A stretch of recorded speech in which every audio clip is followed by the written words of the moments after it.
Hello everyone, Assalamu alaikum, how are you? Is the volume okay? Can people hear me? Hopefully.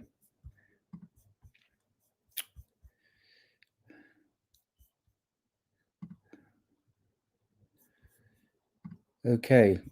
Can someone just let me know that they can hear the volume all right and the visual is okay? Volume is good. Thank you. We can hear you all good. Excellent. So welcome to Blogging Theology live stream, question and answer. And it's just me this week, although other people might come on as we progress. Don't really want to be here all on my own, but will for the moment anyway. So I just thought I'd do it on the videos that have been on Blogging Theology in the last 7 days. Some of them have quite a few hits, but one of my favorites is the video on life after death. And as you'll know, if you've seen the video, I based it around this book by Elizabeth Kubler-Ross on life after death. She was one of the foremost experts on death, dying, and the afterlife, and she was a professional psychiatrist, received numerous honorary degrees from universities and taught all over the world in many different establishments. So a very respected figure, and I do recommend this. She wasn't a Muslim, but she had much of what she said is compatible with Islamic beliefs and other beliefs as well in Christianity and Judaism and elsewhere. And I just wanted to supplement what she said with a few words from the Study Quran. At the very end, there's a chapter by a well-known scholar, Hamza Yusuf from the States, on death, dying, and the afterlife in the Quran. I just like to share with you what he said. As the Quran explains, people experience the moment of their individual death differently in accordance with how they lived. For believers who have led good lives, the transition from life to death is one of ease and repose. The traditional Christian saying, "He who lives well, dies well," has its exact Arabic equivalent. And then he gives the Arabic phrase, which I'm not going to read. According to Islamic teachings, at the moment of death, angels address the believers and say, "Fear not, nor grieve, and rejoice in the garden that you have been promised." That's the Quran 41:30. As for the disbelievers, the angels begin pouncing on them. The Quran states, "And if only thou could see when the angels take those who disbelieve, striking their faces and their backs, saying, 'Taste the punishment of the burning.'" That's the 8th chapter, verse 50. The wrongdoers will plead to be given a second chance, as the Quran says, till when death comes to one of them, he says, "My Lord, return me, that haply I may work righteousness with regard to that which I left." Nay, but these are mere words that he speaks, and behind them is a barrier till the day they are resurrected. That's the 23rd surah, verses 99 to 100. There's something that really struck me when I first read that, is that the Quran says, "If only thou could see when the angels take those who disbelieve, striking their faces and their backs, saying, 'Taste the punishment of the burning.'" There are some amazing near-death experiences. There's one very famous one in America. There's an arts professor in the States who was an atheist. He actually was in Paris on a kind of a study trip with students, and he had a very severe heart attack. He ended up in a Paris hospital, and he was an atheist, a materialist, didn't believe in the afterlife, and he had a very vivid near-death experience, and he's written about it. And he describes being struck by angels or demons on his face and his back in a very horrible way. I mean, it's exactly as the Quran describes. This guy is on a Muslim's day. He actually left being a professor of teaching and a professor of art to become a priest in the Episcopalian Church in the US. It's a very vivid story. So I was reminded of that, how accurate the Quran is, even for today. So just thought I'd begin with that offering. Let me just see if there are any questions about, or any comments about on life after death in the light of the video and what I've just said, or anything else. Let's have a look. So people can't see me yet, or maybe they can. Can you invite Bart Ehrman? I have invited Bart Ehrman, by the way, and he declined. He said no. Although you can, I understand, pay him $5,000 and he will appear, but I'm not in position to pay him that money at this stage. Let's see. What's your opinion on non-Muslims? Let's put this up.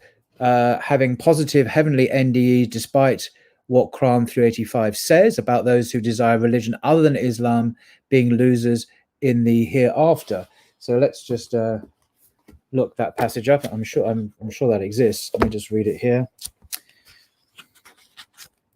385.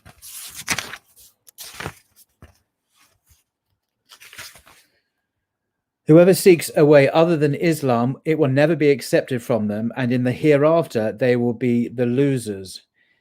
Islam, in the Quranic sense, meaning submission to the will of God. Well, I mean, I don't know the answer to that. I can only say that people who've not heard about Islam, or if they had heard about Islam, they've only heard a very negative, distorted, incorrect understanding of Islam, will be judged on the light that they have been given. I know Imam Al-Ghazali said something like that. So I'm happy to leave the judgment to God on that matter. I can't really say anything else, really. Let's have a look. Near death. Oh, there's a really good one there. Let me just, oh, there we go. Near death is something different to death. Let's not conflate them. True, but some people, many people have actually medically died. Their hearts have stopped, their brain has stopped functioning, and they've actually been clinically dead for some minutes or some very extended periods of time. And they report having an out-of-body experience. So they've been at the top of in the surgery in the hospital, watching at that very moment what's been going on. And they were actually able, because of the amazing medical science we have now, and they've been revived, they were able to accurately report what they saw and heard, the conversations, the comments, the actions, the activities of the nurses and doctors and surgeons after they were clinically dead, accurately report what they saw. And this has been tested and shown to be true. So, make of that what you will. You see me? Good. Thank you. Let's have a look. The Quran talks about death, not near-death experiences, so it's irrelevant what NDEs normally. Yeah, you're right. It does talk about death, but those people who have clinically died, and again, you need to consult. There's lots of stuff online about this. Yes, they had a near-death experience. They were dead in a sense, but they came back again. They obviously didn't exist beyond that particular moment. They came back to this life. Let's have a look. Some Muslims say they dreamt of visiting their beloved deceased. Is this just a dream, or did they really visit them? I don't know. What do I know? I think it's possible. I think it's very possible, but I couldn't possibly say. But I hope it's true. A lot of people have a problem with the thought of punishment in the hereafter being forever and eternal. What are your thoughts on this? Well, my first reaction to a question like this, it doesn't really matter what I think. It's what God says. What do I, I'm just a human. I don't know very much. So it's what God says. So what has God said in his revelation? I direct you to that. And what it says there is the case. I would just say, just in my own personal opinion, the question says, in the hereafter being forever and eternal. I think our understanding of time now is different from other dimensions of time. I think time is relative, as we know it, is relative to our own spatial temporal dimension. And I think other concepts of time exist. I mean, the Quran alludes to that. And so the sense of just time going on forever and ever, and next week and the week after and the month and the year, I think there are different understandings of time in different dimensions. So it may not be quite what we think it is, what I'm trying to say. But other than that, I can't comment. You try to invite Abdul. Right. Also, which book do you recommend regarding how Paul corrupted the messages? Ah, excellent. So I do know the Sheikh. He's not a good friend of mine, but I do know him. We do correspond occasionally, and I have met him several times. He's he's a wonderful person. I do say that. Although I don't necessarily agree with everything he says, but he is a wonderful human being. So I do plan to invite him one day, inshallah, but I haven't got around to doing that yet, but I do intend to. Also, which book do you recommend regarding how Paul corrupted the message of Jesus and covering the first few centuries of Christianity? Wow, there are so many books I could recommend, but why not start then? Because I talking about the videos in my last week, I put up a video where I had a conversation with this chap, James D. Tabor, is a professor in America. He's an expert on Jesus, Paul, early Christianity. I recommend this book, actually. It's available. You can purchase it on Amazon. That's a really good introduction. Another one by him is called The Jesus Dynasty. And this is talking about the early church going up to the early 2nd century. There are many books I could recommend, but I just thought, as I had these to hand, and as I did a video on them recently, I recommend those two. Again, doesn't mean I agree with absolutely everything he says, but I think broadly speaking, I do agree with him, and he's on the money. He's on the right path, I think. Invite Sheikh Hamza. Oh, yes, I'd love to. I just fear inviting him at the moment would, why would he appear on Blocking Theology? But yes, he is obviously a great scholar, and one of many. Actually, there are some scholars I have invited, one or two that accepted, who are perhaps not quite so well known, who also have very high regard. So, yep, we shall see. Why do you still use the word God when it is masculine in nature? I'm not sure I understand the question. God, from what I understand, God in Islam, God does not have a gender. God is not male or female. Although the word he in Arabic is used, it's because that's how the Arabic language works. There isn't a neuter apparently that could be used. So it's not meant to attribute sexuality or gender to God. It's just the conventions of the language. And in Islam, the concept of God is strictly not gendered. God isn't a man or male or female, unlike in Christianity, where God is male in many respects. What else? Please explain the null hypothesis. I actually don't know what that is, so perhaps you could explain it to me, or at least perhaps mention a bit more about that. Okay, I'm just going to scroll back a bit. Nowhere does the Quran say hell is forever. I'm not going to get into this. I mean, about the eternity of hell or not. I know people have taken different views. I know Ibn Taymiyyah apparently had a certain view, and others disagree with him. This is a subject for the ulama, and I'm not qualified to comment on. I go wherever the truth lies on this. Just scrolling through as well.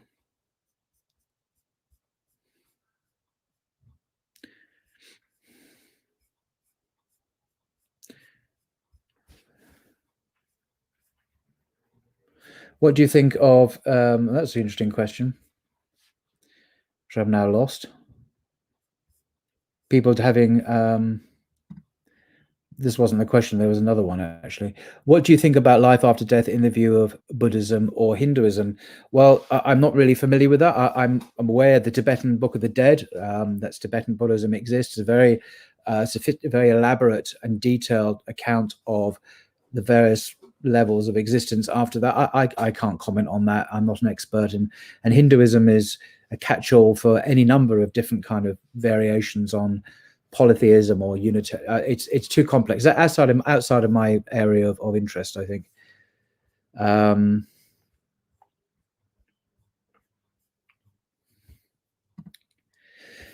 Yes.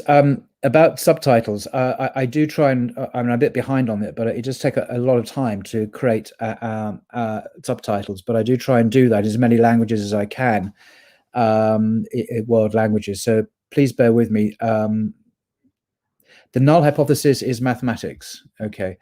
I don't know anything about it. Sorry, I simply don't know about that. This is an interesting question.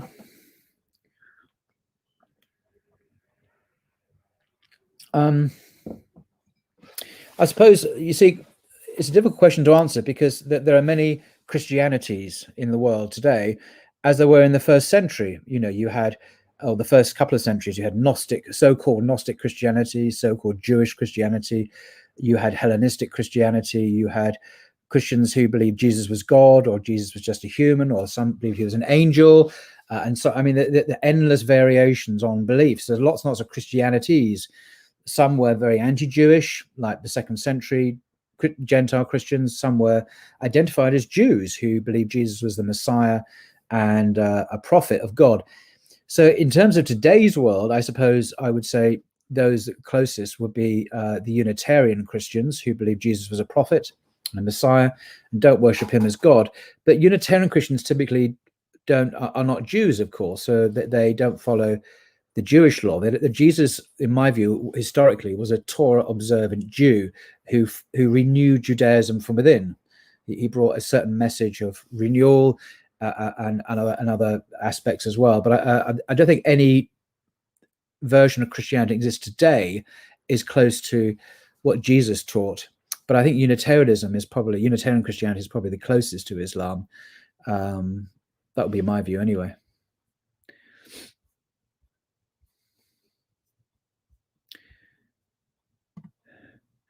What's your opinion on Sufism and Sufi saints and scholars like Rumi, Ibn Arabi? Oh dear, it's a controversial question.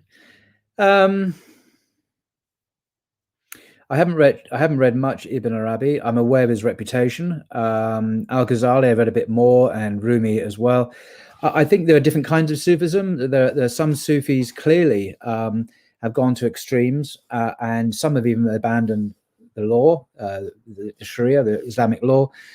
But those are very extreme examples. I think in the early centuries, again, I'm not an expert on this, in the earliest centuries of Islam, Sufis were just Muslims who emphasized, the interior life and the spiritual dimension of the faith, and emphasis on inward purity and intention and so on. It could be argued that later on it adopted practices which weren't part of the original faith. But Sufism is quite a diverse range of practices, so I can't really generalize.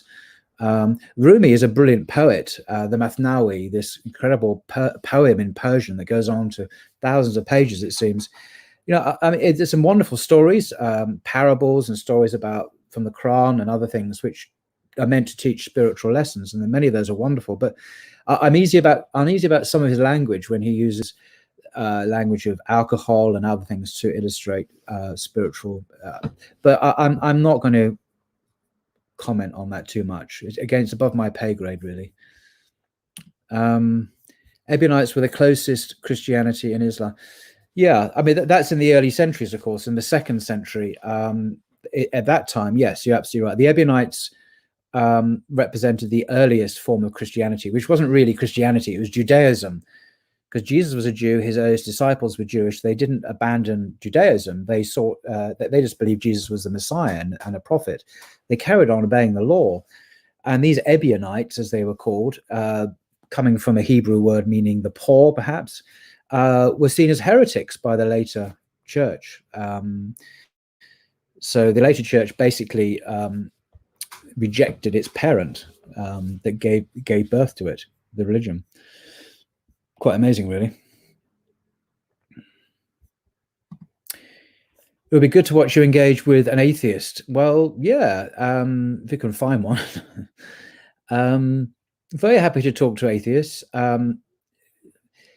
Atheists can often be quite hostile and dismissive of faith. So it'd be good to find an atheist who had some respect for people of faith without obviously agreeing with it. So we can have a good conversation. Very happy to do that. But I don't really know many atheists like that. So that's why I haven't so far.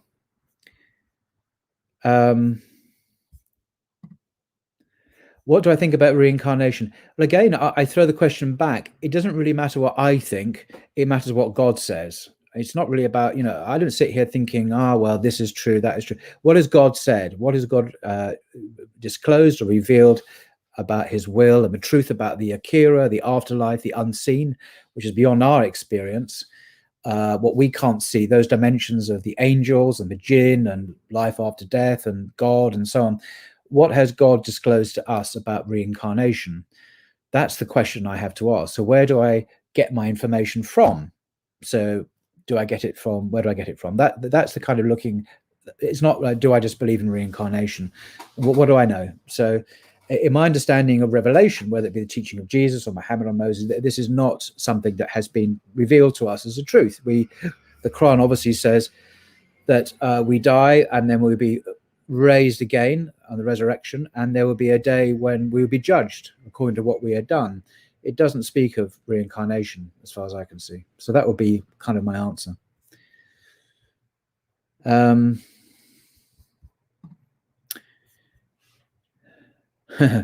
Please let me know how I can send my Ibn Taymiyyah your way. We'll have to get your comments on it. Ibn Taymiyyah on theistic science. Yes. Is this to do with the lecture that was given an hour or two ago on YouTube by a certain Muslim scholar? Yeah, I've already bookmarked that. I'm going to watch it later. If you mean that, that's a very good one. I'm looking forward to that anyway.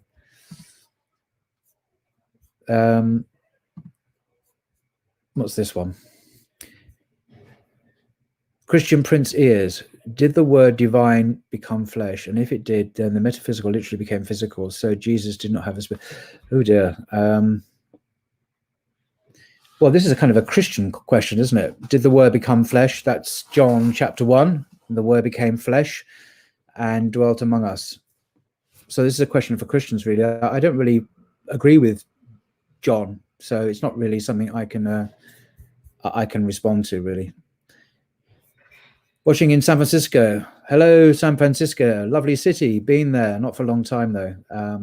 Beautiful city. Love California.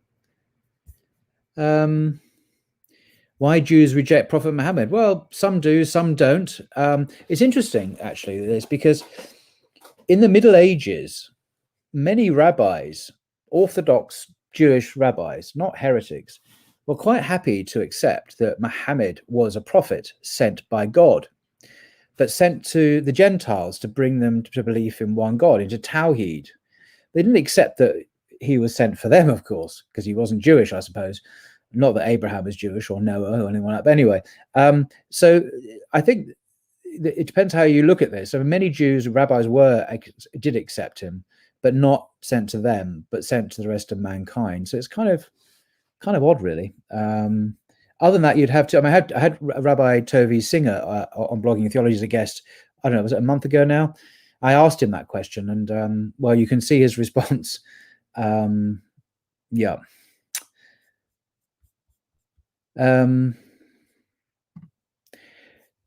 Yeah, as I've already said, I'd love to have Bart as a guest.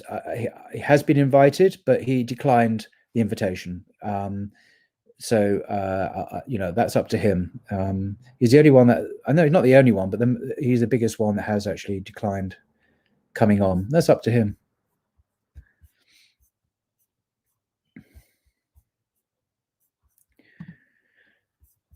This is a good one from James Bond. Do all types of Jews follow the Talmud? Can you do more videos on Judaism so we can understand how deep the corruption is and how different types evolved till today? I have touched on this. I did a video on the Talmud, one of my early ones. I don't know if you've seen that. Orthodox Jews, who basically that's all there was until about 200 years ago, do follow the Talmud. What is the Talmud? The Talmud is many things. It's partly the written Torah, what Christians call the Old Testament. Is also the oral Torah, because these Jews believe that God not only revealed the 10 Commandments and the laws, but also an oral, verbal set of laws to interpret and clarify and give detail to the written Torah. So, for example, one of the 10 Commandments says, you know, you don't work on the Sabbath, keep the Sabbath holy, don't work on it. Well, what's that mean? What is work? You know, can I cook or not? Can I collect firewood? Can I, you know, what is and what isn't work? So the Talmud, the oral law explains that. So that the oral law was written down in the 2nd century by a Rabbi Judah, and It was written down because of the political and religious crisis that Judaism faced at that time. There'd been another revolt led by Bar Kokhba, this Messiah figure in the early 2nd century, against Rome to overthrow the Roman rulers, and it succeeded for a while, and then it collapsed, and basically Judaism was in danger of being obliterated. So it decided to write down this oral law in case it was lost, and that's called the Mishnah, and the Mishnah is a part of the Talmud. And then rabbis called sages wrote commentaries on the Torah, that's the written and oral Torah, commentaries and discussions, and had debates and raised questions and had more debates, and all this is written down. And this happened in Babylon, and it also happened in Palestine, called the Jerusalem Talmud. But the one today is the Babylonian Talmud. That's the main one that's used by Jews, Orthodox Jews. So what Jews look at today is not really the Bible as such, it's the Talmud. That's their key study thing every day. So millions of Jews around the world study the Talmud every day. There are some Jews, I mean, they existed in the time of Jesus. They were called Sadducees. You know, these are the guys who were the elite, who were kind of in control of the temple. They were the rulers in Jerusalem, who didn't, it seems, believe in the oral law, the oral Torah. So they had a big disagreement with the Pharisees, who were the forerunners of the rabbis, what we call the rabbis now, Rabbinic Judaism. The Pharisees, after the destruction of the temple, the Pharisees, if you like, evolved into the rabbis, Rabbinic Judaism, with the Talmud ultimately. But the Sadducees didn't believe in that, in the oral Torah. And they still exist today, these people. There's a small group. There's a guy called Joseph at Speaker's Corner. He doesn't live there, but I bump into him occasionally. He's a Zionist. That's his big thing, but he's a Jew. And he's one of these Jews who doesn't believe in the oral Torah. So it's a very small sect. Anyway, I could go on, but that's probably enough for now. Please turn up the volume. Is there a problem with the volume? Okay, let's turn up the volume and see what happens. Sorry, the problems with the volume. It's not always easy to know how to change things. I've turned it up a bit my end, if that helps.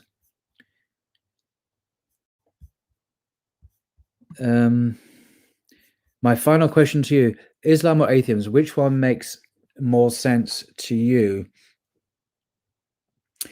Well, I have to say, I'm pretty convinced that atheism is false. I've done a video on this.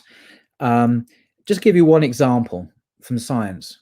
There's a video on YouTube. It's nothing special. There are lots of videos like it, which are produced by an American scientific institution for general educational purposes, which shows you in cells, in human cells, in all cells, something called molecular biological machines. Now, these aren't observable to the human eye, and they're part of cells, and they carry out very specific functions. And if you look at these machines, and they're called machines, it's not me calling them that, biologists call them machines. They're highly complex, sophisticated machines that carry out specific tasks within the cell. And you can see them. They've got legs and they've got bodies, and they're like machines. They're highly sophisticated machines. And you look at that and you think, well, that's designed, obviously. I mean, it's obviously designed because it's too complicated and too sophisticated piece of engineering to be a random product of blind evolution. And Darwinian theory of evolution can't touch this, because we're not dealing here with survival of the fittest. We're dealing here with minute mechanisms that are highly complex, carrying out extraordinary tasks that are more in the cell, which is more powerful and more in its abilities than our most sophisticated computers. So for me, I'm trying to say is that there are signs in the universe of a consciousness and intelligence that has produced these. Now, the Quran, of course, talks like that. It says, well, the universe contains many ayat of God's eternal power and glory. And I find that very persuasive. And it's not just in the Quran. The Bible also says the same thing. Romans chapter 1 says exactly the same kind of thing. So I don't find atheism to accord with the physical reality we see around us. And there are many examples that one can give. It suggests that there is an intelligence, a mind behind this universe that is creating, directing, and designing the universe we see around us. I find that the most plausible hypothesis. So that would kind of be my view. What's the video? Yes, I'm sorry, I should have prepared this. I can't remember what it's called. I'll link to it after this broadcast is over. I'll link to it in the description so you can see it for yourself. And when I first came across this, I was totally stunned by it. I'm thinking, how can blind Darwinian evolution possibly explain that? I mean, we haven't even begun to talk about DNA, deoxyribonucleic acid. This extraordinary library of information that is within our cells. Extraordinary. So I get the impression the more we look into the very, very small or the very, very large in our universe, the more exquisite, designed and engineered it all looks. And if it looks like it, then why isn't it? It is designed. Just as this black thing here, if you found this just on the beach or walking through the countryside, and you looked at this, and this is not as sophisticated as a human cell by any means, would you say this was designed? Or would you say, nah, it's just a product of blind evolution?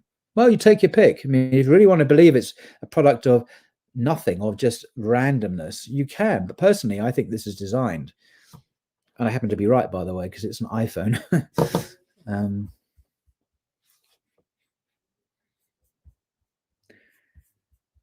Oh, is this, maybe I should put this slower thing on this. I'm losing questions. Sorry about this, folks. This chat needs a moderator. Yeah, I know, I should have.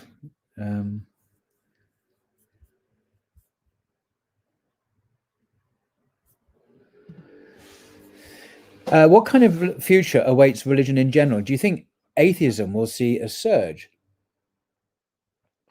Well, I'm not a prophet, am I? So what do I... the forecasts that have been done by the Pew Research people and others suggest that atheists, as a proportion of the world population, are in decline. So that in a sense, there are fewer and fewer atheists now as a proportion of the number of people on Earth. So in that sense, atheism is in decline.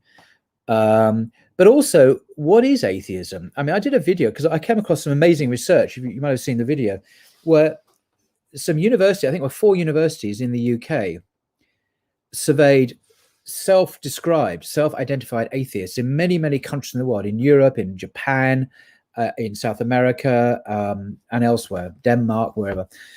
And most of the majority of atheists said they believed in the supernatural. They believed in the supernatural. They believed in life after death, angels, demons, they just didn't believe in God. So, atheists are not necessarily materialists who just don't believe in any transcendent or spiritual dimension. They simply, for some reason, don't believe in God, whatever they understand that to be. So I thought that was very interesting.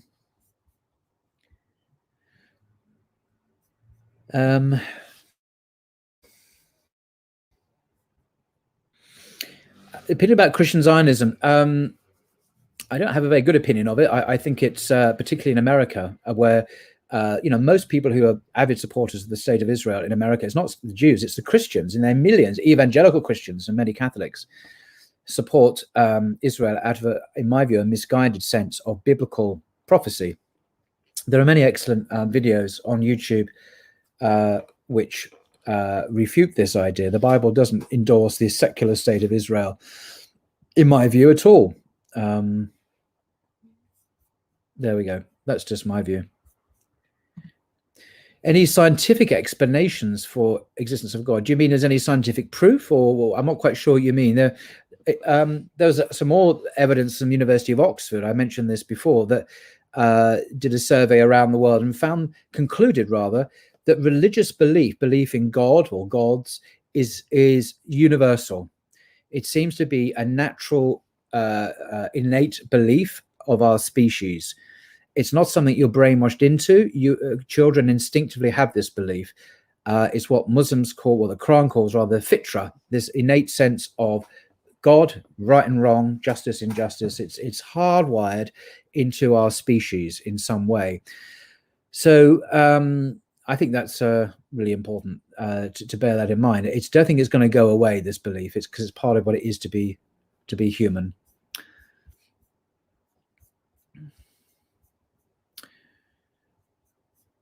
So, instead of a secular state of Israel, would you support a Torah-guided state of Israel? Well, personally, I'm all in favor of people following divine law rather than secular law, whether it be Christian divine law, the Torah, the Jewish Torah, with the Sanhedrin, with the courts and so on. Yes, in principle, I much prefer that and prefer to live in those societies than I do under Western secular liberal societies, which are out of control now. That they are endorsing behaviors and attitudes which are clearly antisocial and are undermining our healthy society. And if there are Abrahamic faiths that introduce an element of divine law into society, I'm all in favor of that. But of course, it has to be done with justice. And what Israel is doing at the moment is not just, of course, to the people who live there, the Palestinians.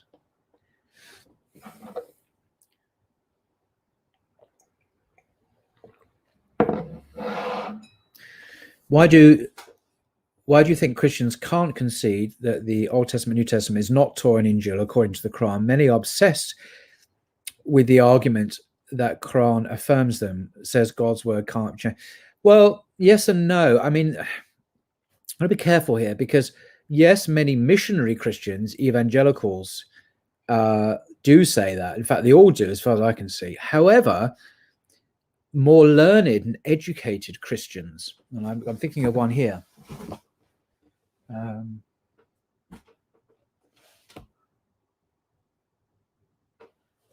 He says, and I can't see. Anyway, it's here somewhere. There's a book by Sidney Griffiths called The Bible in Arabic, and he's a professor in America. He's a leading expert on the 7th and 8th centuries. He can read Arabic, he can read Greek and Aramaic and so on. And he broadly agrees that the Quran does teach the textual corruption of the original revelations given to Jesus, Moses, Abraham. The thing about him is that he is a Catholic priest as well. So he's a Christian, but he's an expert, and he is clear. He broadly accepts the Muslim understanding of what the Quran says about the people, the scriptures, the people of the book. So I think there is a difference here between what missionaries say and what more educated Christian scholars say about this subject. But we only really hear of one side online anyway, on social media. That's kind of my view.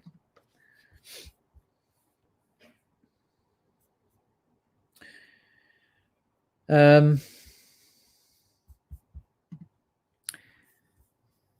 not, I said before, I did a video on this. I'm on Blogging Theology. I'm not going to make public statements about my beliefs for personal reasons. I think you can probably guess where I'm coming from, but I'm not. This is not a Dawa channel. This is a Blogging Theology channel where we talk about the Abrahamic faiths and the Quran and the Bible and so on.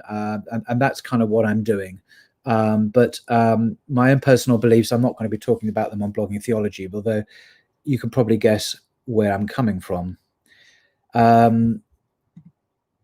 Yes, thank you, Tony. That would be nice, because I do want to stress, I don't. This channel is not about me. What I'm trying to do, I'm sitting in front of a wealth of literature, books, and scholarly works, and some very, very distinguished scholars, world-class scholars, the top of their profession. It's not about me. I want them to speak. I want the books to speak. I don't want to think, oh, well, I'm X and you're on X channel and we're going to. I don't want that. There are thousands of channels like that already. I want this to be slightly more independent of that. Although I don't disrespect those channels, I just want this to be different.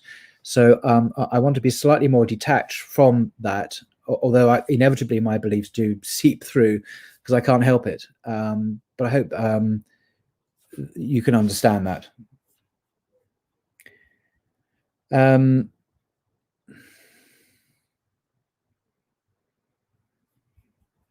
Just looking through all this.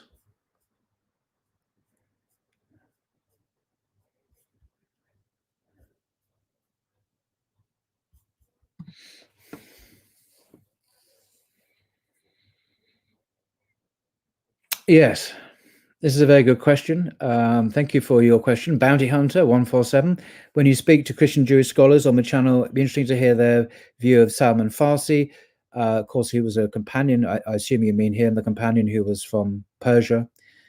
And the other, the Jew Abdullah ibn Salam, I think he might have been a rabbi waiting for a... This is a really good point, actually. This is more of a Sirah question, or the early history of Islam.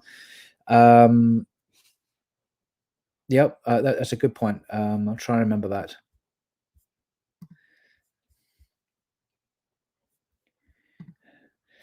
You must like this shirt that you had on all the time. Well, how do you know I don't have 10 shirts that are identical? I'm just wearing different ones. No, indeed. Thank you for pointing out my shirt. I'm sure that's very important. What's this one? What do you think? There's a lot of Muslims are extremists. The problem with that is there are two kinds of extremists. There are extremists that the media says are extreme because maybe they just believe that marriage is for a man and a woman, or they don't believe in secular democracy, or they believe in the Sharia. By definition, that's an extremist. That's not my definition of an extremist. That's just definition of Muslim. But then there are people I would consider extremists in that, and I've met them notoriously. There are a handful that I've met who are extremists who advocate violence against innocent people on the streets of London here, who are dangerous. Followers of Anjem Choudhury, the notorious godfather of terrorism in the UK. These people exist. Some of them are in prison. They're extremists, absolutely. And they're dangerous people.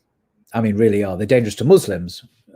As ISIS is, most of the victims of ISIS are Muslims, not anyone else, although a lot of other people have been hurt as well. Well, that's an interesting question. I'd say I don't have a single one. The ones I look to primarily are this one. Abdul Halim, he's a professor of Islamic studies here in London at SOAS. He's a world expert on the Quran. He's originally from Egypt, very distinguished guy. This is very popular in university courses, I understand, in the West.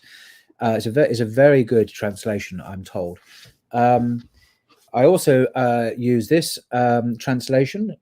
This is the Hilali Khan translation. I like this because you have a lot of references to hadith and other helpful notes. The English is not always great. It could do with polishing. It could do with improving. The English of this is excellent. But I appreciate what this does. And the Yusuf Ali translation was my original favorite, the first one I ever got, because I love the notes. I still do. I mean, these notes are, they mention Shakespeare and Wordsworth. They draw parallels between teaching Islamic Quranic teachings and they illustrate it with references to Western literature, and I find that absolutely amazing. But the language of Yusuf Ali's translation is quite archaic and is difficult for many people today to really read smoothly. But I like it. I mean, I like Shakespeare and poetry, so I don't really have a problem with the language at all. But it is problematic for many people. So I'd say my favorites are Yusuf Ali, Hilali Khan, and this one. But I use others as well. So I don't have a single translation anymore. I used to be Yusuf Ali, but not anymore. I kind of broadened out on this. Do I think Paul the Apostle was a fraud or just one who went wrong in his judgment with no ill intention? And I don't know. The guy died 2,000 years ago. I don't know. But I suspect he wasn't, in his own mind, a fraud. If one reads his authentic letters, Romans, 1 Corinthians, Galatians, etc., you get the impression of a man who was passionately sincere about his beliefs. So I'm just going to put this question up because it's a good question. So I think he was sincere, but like many religious figures throughout history, he, in my view, was deluded about some things. He had a very intense vision clearly on the road to Damascus. He mentions it in 3 places in the book of Acts. That story is mentioned 3 places. Very very powerful vision he had. But other people have vision. People in India have visions all the time, and other religions have visions. People have visions of Mary, Jesus, and so on. So I'm not overly impressed with that. But his influence on Western civilization is huge, probably more significant than Jesus, I would argue. Have I read books by Richard? Yes. Richard Swinburne, for those who don't know, is a philosopher of religion. He's a Christian. I think he joined the Orthodox Church, the Greek Orthodox Church. He's a brilliant philosopher. He used to teach philosophy at Oxford, where he was a professor. I have a number of his books. For example, this one, Is There a God? The answer is yes, by the way, according to him. Is There a God? Offers a powerful response to modern doubts about the existence of God. It may seem today that the answers to all fundamental questions lie in the province of science. But Richard Swinburne, one of the most distinguished philosophers of religion of our day, argues that, on the contrary, science provides good grounds for belief in God. So it's a good book. I don't think it's particularly Christocentric. No, it's not. But he is a philosopher. So I would probably say this is not meant for the man in the street, whatever that means. It's for educated readership. In other words, like you lot, but not for anyone. But this is a good book, and he's written many others, which I won't go into. So he is a top philosopher. He's quite elderly now.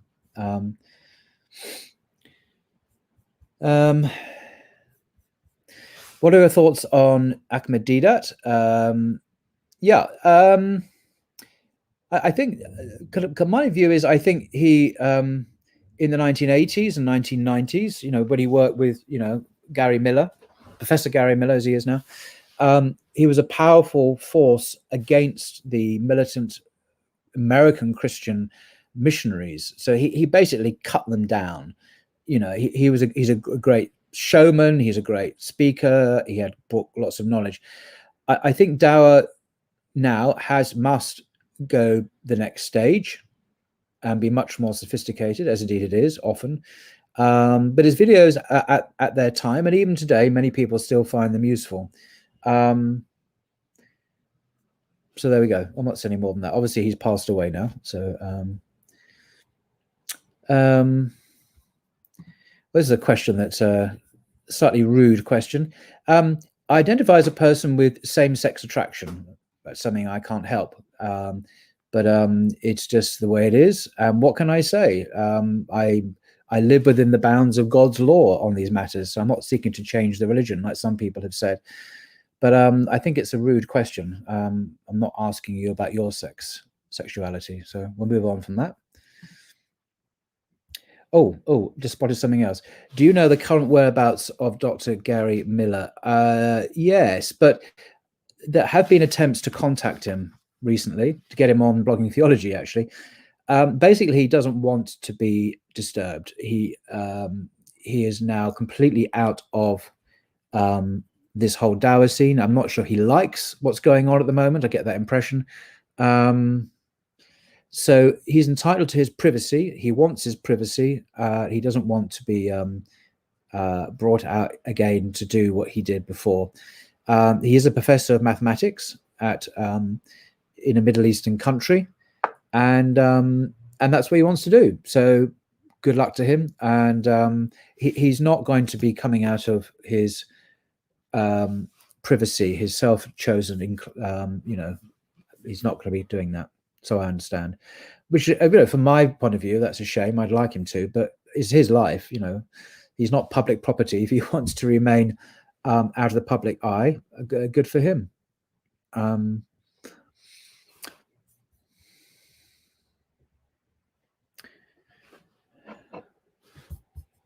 Oh, what was that one?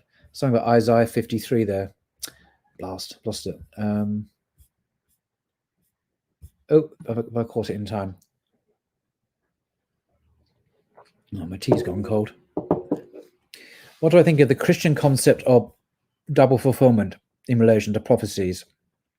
For example, Isaiah 53. It's a difficult question to answer in a way. In Catholic thinking, Catholic theology, the Catholic Church is the biggest Christian church on earth. So what they say is important. There is a concept which is called sensus plenor. That's a Latin term meaning the fuller meaning. So you might have prophets in the Old Testament or events in the Old Testament that at the level of their history and their context at that time meant one thing, but Christianity says, aha, but they have a secondary or fuller meaning, which is to do with Jesus Christ, his life, mission, death and resurrection, whatever. So what do I think about it? Well, it's a bit like the tail wagging the dog, really. I mean, Isaiah 53, for example, if you read it in its historical context, in other words, you read it as a prophecy of Isaiah primarily, although it's not actually by Isaiah. And sorry to get complicated, but Isaiah itself is clearly a composite work. There's chapters 1 to 39, which is probably by Isaiah, the man, his historical person. And then there's later chapters which were added on much later. This is known for all sorts of reasons. The language is different, the way it talks about events is different, and so on. I won't go into the technical reasons why. So Isaiah 53 is not even by Isaiah, really, not the historical prophet Isaiah. But if you read it in context, it's the last of 4 servant songs. So preceding Isaiah 53, there are 3 other songs of the servant. The servant is clearly identified as Israel, the people of Israel, the nation of Israel. So when we get to Isaiah 53, we're already thinking, well, the servant is Isaiah. So Isaiah 53 is about the servant. So it's about Israel. And that's the view of most scholars, Old Testament scholars. It's not a prophecy. It's not about a Messiah. The passage does not mention a Messiah. Important point. It's not a prophecy of the distant future. It's not talking about someone who Christians call Jesus. That's a later belief. So there we go. I could say a lot more, and I've done a video on this actually. You won't be surprised to hear.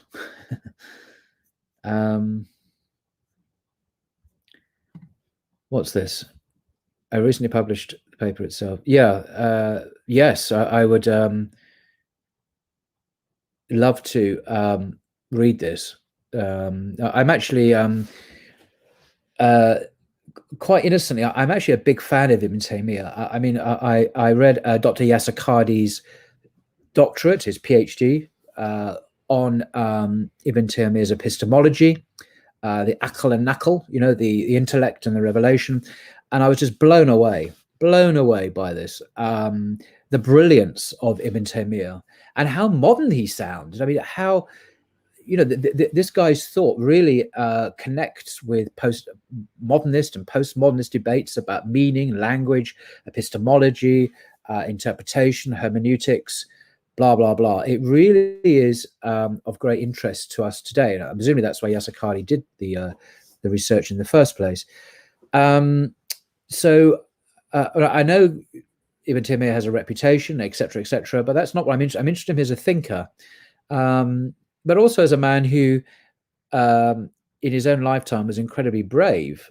He had the virtue of chivalry, bravery. This is a man who stood up for the truth as he saw it in the face of great danger. And he was imprisoned a number of times for his beliefs, as you know, and he died in prison for over arguments about the creed and whatever. And I know that when he went to the Mongol empire when they were threatening to, I forget, they'd gone to Damascus or they were threatening to go. He went to the ruler there and to petition for the freedom of Christians and Jews and others who had been taken by the Mongols. And this is a great personal cost to himself. And he succeeded in his petitions to get these people freed. And it made him immensely popular with Christians and others and many Muslims, the ordinary Muslim. I don't mean the ulama, of course. Many of them didn't like him for reasons I'm not going to go into. So he was a very interesting character, both as an historical activist on the world scene, but also as a theologian, as a philosopher, as a polymath. This guy was brilliant in so many areas of learning, of scholarship. Whether it be he's an expert on kalam, he's an expert on this and that and the other, and so he really was an extraordinary polymath, meaning that he was super competent in many areas of study, in my view. So I like him, as I like other Islamic scholars too. But he's the one that I have naturally gravitated to, hearing his extraordinary mind, his thinking on matters which are really relevant to today as well. How we live in today's world with all the pressures there are to change faith from the West, particularly. Anyway, rambling now. So thank you for that. I'm a big fan of Ibn Taymiyyah. Have I read? Yes, I have read The Zealot. This is a book about Jesus. How can I put this? Aslan is a great writer. That is his speciality. He's an expert. He's a professor of creative writing. He's not a biblical scholar. I read most of it, but I was immediately aware, reading this, how much of it was derivative, how much he was simply restating what scholars had already said. That's fine, I do that. I'm not claiming originality. So a lot of what he says draws on scholars like Giza Vermesh and Jimmy Dunn and other. I was recognizing, oh yeah, I know where you got that from. So it wasn't really particularly enlightening for me, because I'd already read the stuff that he was drawing on. I don't agree that Jesus was a zealot, by the way. I think that's an understanding of historical Jesus I don't share, but nevertheless, I can see where he's coming from. He thinks that Jesus died on the cross, so that seems to go against what the Quran says. I wouldn't particularly recommend this book, to be honest. If you want a good introduction to the historical Jesus question, as I say, books like this by actual biblical scholars, because Aslan isn't a biblical scholar, are really worth it. And there are dozens of other books I could recommend that are very similar to that. So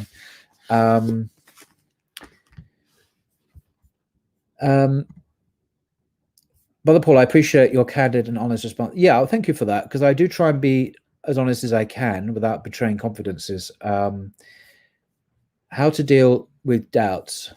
Do you know, this is going to sound really corny, but it's the only, it's actually, it depends what you're doubting, by the way. Doubting what? I mean, are you doubting God or doubting Islam, whatever? I found one of the really good ways of increasing faith and spiritual belief, just as my experience, this is so corny, but it's my experience, is just read the Quran. And just like a couple of verses. Yeah, I mean, just read the first chapter, just read a couple of verses from Surah Baqarah, whatever, and just read it a couple a day. And there's some, if I'm not, I don't mean to sound impious, but there's something magical about it. There's something, there's some power, there's some spiritual power behind this book. If you want to rejuvenate faith, the Quran's a pretty good place to go. It's not the only place, because I happen to believe there is authentic revelation in other books. For example, parts of the Bible I think are authentic, but you're on pretty safe ground when it comes to the Quran, I think. Have you read something of Rene Gaynor's books? And if you know his works, what do you think about them? Wow. Thank you for asking this question. Yes, I have. For example, where are we? The Crisis of the Modern World, Rene Gaynor. I think that's the right way to pronounce his name. I'll just read to you from the back. Rene Gaynor, he died in 1951, was one of the great luminaries of the 20th century, whose critique of the modern world has stood fast against the shifting sands of intellectual fashion. His extensive writings, now finally available in English, are a treasure trove for the modern seeker. Now, Rene Gaynor, you won't be surprised to learn, was French. And he converted to Islam, so he was a Muslim. He lived in Egypt for much of his life. As a young man in Paris, he was a brilliant mathematician. So he was an exceptionally gifted man. But ultimately, he converted to Islam, of a particularly Sufi kind of persuasion. I think his writings are important, and not because he's a Sufi, but because of his critique of the modern world. He is outside of the zeitgeist. He's completely stepped out of the assumptions of our era, with his obsession with freedom, individualism, materialism, equality, and so on. And he is a prophet, if you like, in a non-religious sense, of the modern world, like Nietzsche is for many secular people. I think, as a philosopher, I think Rene Gaynor is similarly amazing. So I do recommend him. Yes. So thank you for highlighting Rene Gaynor. He's amazing. But you may not like him. I'm not saying you must like him, but I like him.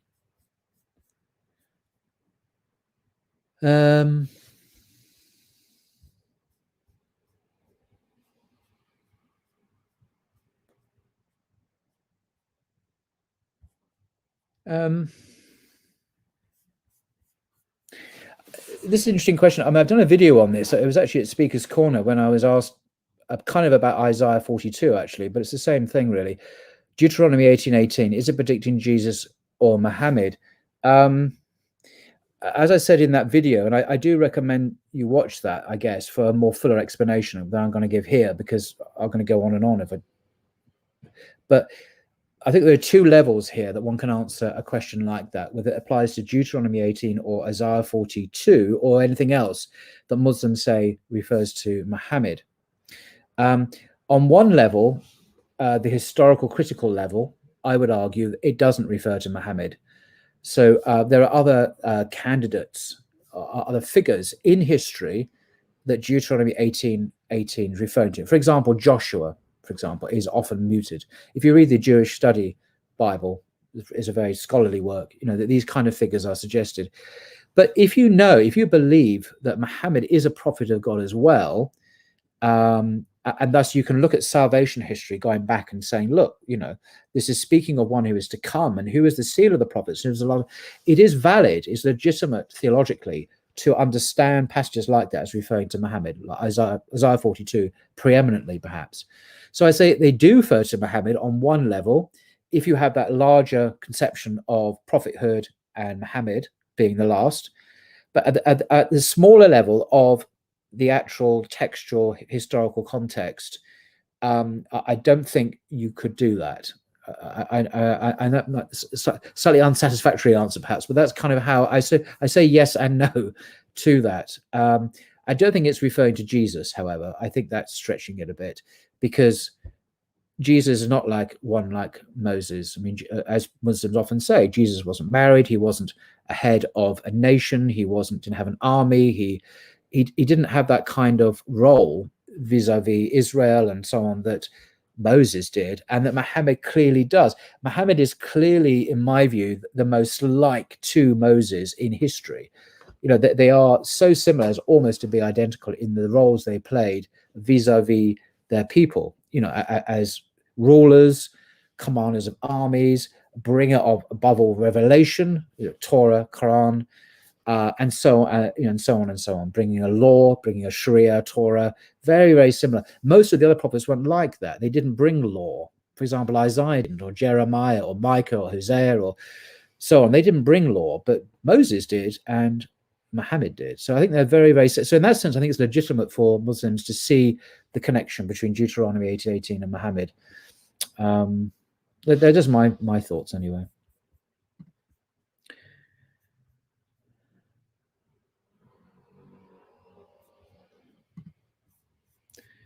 Example, have you heard of the prophecies of Muhammad, peace be upon him, that came true, such as increase in killing and people making tall buildings in Bukhara?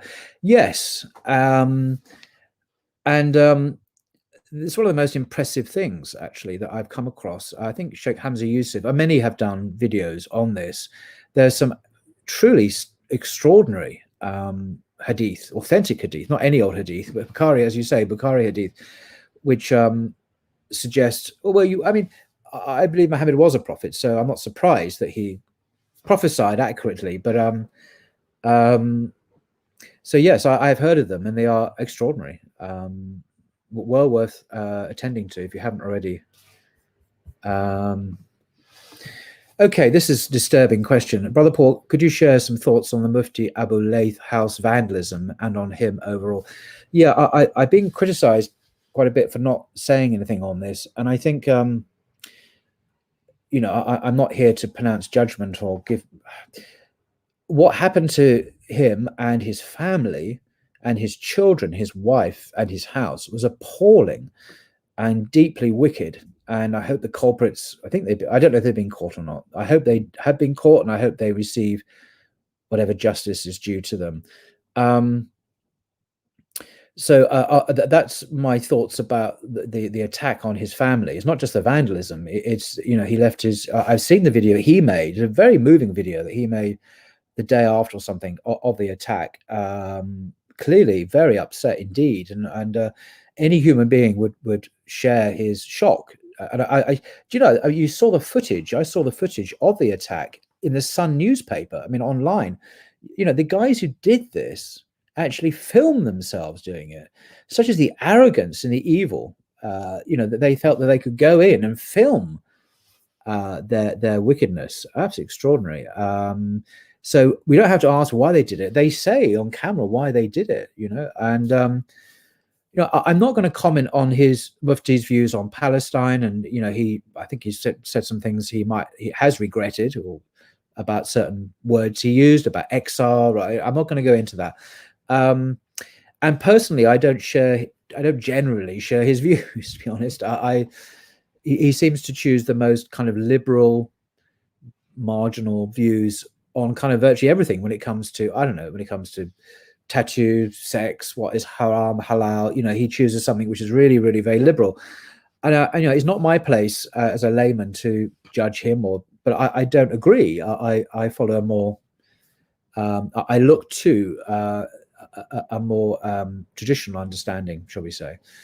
So I'm not a fan of his, but I do respect his rights as a human being not to be molested and attacked, and his family to remain unmolested. So I do condemn what happened to him, absolutely, and so did everyone, I think. I will say something else. I'm not going to mention names here because it's not a personal attack.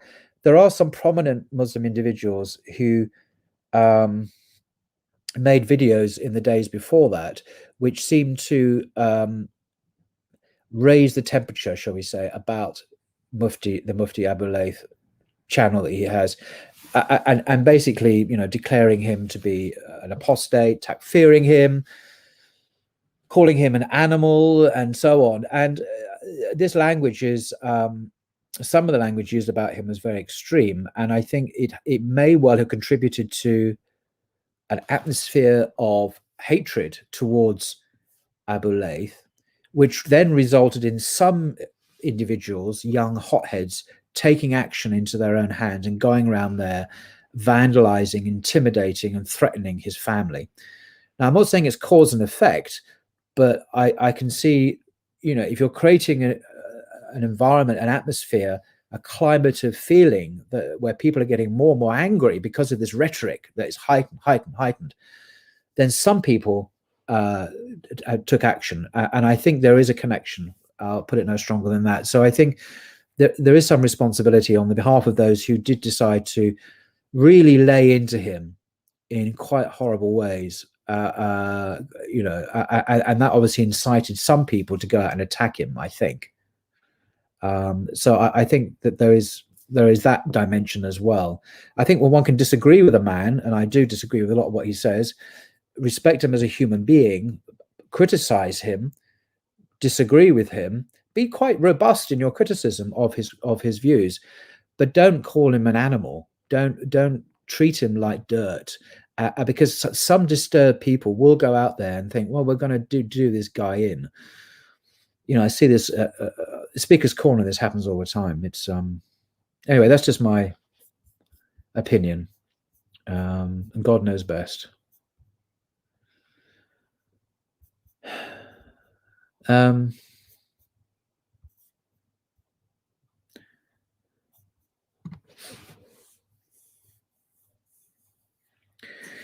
Are there any books? Are there any books, Islam, Abrahamic religions versus atheism, evolution, you'd recommend, especially evolutionary theory? I know some really good critiques of Darwinian evolution. And I think they have some excellent points. I was just going to think.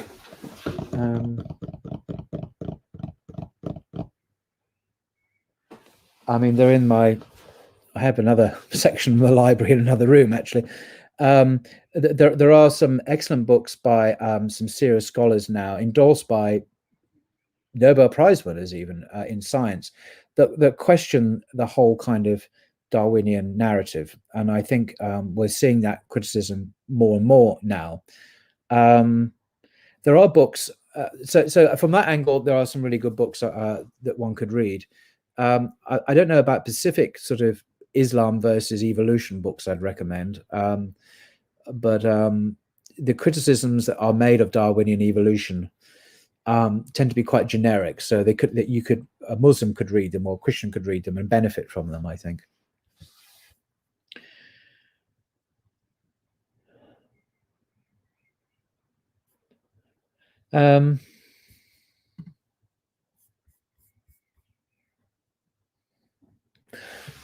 No, I'm not learning religions for that purpose. As I said before, I've read one or two books in my life, and the purpose of beginning this channel initially, and still to some extent, is quite self-indulgent. I just want to share with people who are interested the scholarly wealth that is out there, or behind me, or in the scholarly world. So there's some marvelous books. There's a great wealth of learning on the religions, whether it be theology, philosophy, texts, Quran, Hadith, Bible, whatever.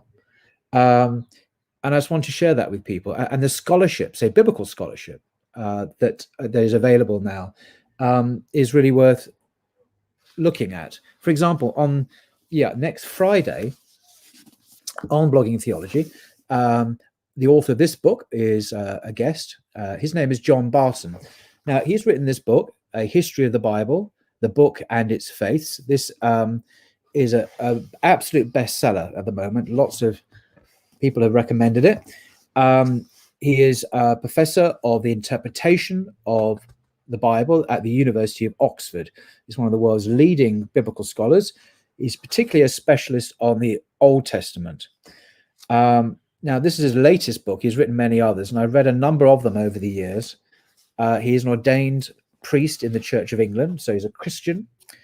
And, having read this stuff over the years, it's often quite isolating. I remember once, I mentioned this before a while ago, I read a book by Bart Ehrman, Professor Bart Ehrman in the States, but it wasn't one of his popular books. This was a book called Forgery and Counter Forgery. Now, this is an academic book written for scholars. It's about that thick, and it's about 600 pages long of advanced scholarly discussion and looking at the evidence of forgeries in the early church. Were they acceptable or were they not acceptable? What are the forgeries? Are there forgeries in the Bible? Yes, there are. Blah, blah, blah. So I read this book cover to cover, every word in it, because I wanted to learn. And at the end of it, I felt depressed because I had no one to talk to about it. I mean, I didn't know anyone then who I could say, look, I've just read this marvelous book. What do you think about all this stuff? I go to Speaker's Corner, people that are not interested, so it was a very isolating experience. And I remember I mentioned this to a friend of mine back in November last year, that this was a negative experience that I had, having read really good books. I mean, this book by Bart Ehrman has been recommended by all the leading experts in the field of pseudepigrapha. This is the concept of forgery, basically, in the early church. And I couldn't talk to anyone about it because no one was at that level, basically, of Bart Ehrman's book. And then I mentioned last November because then in November, December, I bought this new computer. I decided to make some videos. And suddenly the world began to open up and I'm able to talk about this to people who are interested. And I no longer feel so isolated. And I'm actually able to have people like not Bart Ehrman, because he won't come on. He said politely no. But John Barton, who is at the same level of, or if not higher than Bart Ehrman, being a professor at Oxford in the Old Testament. So I'm able now to talk to these people, whether it be James Tabor or Keith Ward, professor at Oxford, and others. Have been very privileged and honored to be able to actually talk to some of these writers who I've really read over. So for me, it's been cathartic. It's been a huge release to me to be able to talk to people about these books. So no, I'm not learning religion to show which one is the correct one, but I'm sharing this knowledge, and I'm also hoping to guide people into more scholarly or academic discourse. So to getting away from the simplistic kind of black and white, to bring into the issues in a deeper level, and for people to make up their own mind. But I do have my biases, obviously. So I'm not going to be advocating Trinitarianism, for example. It's not going to happen.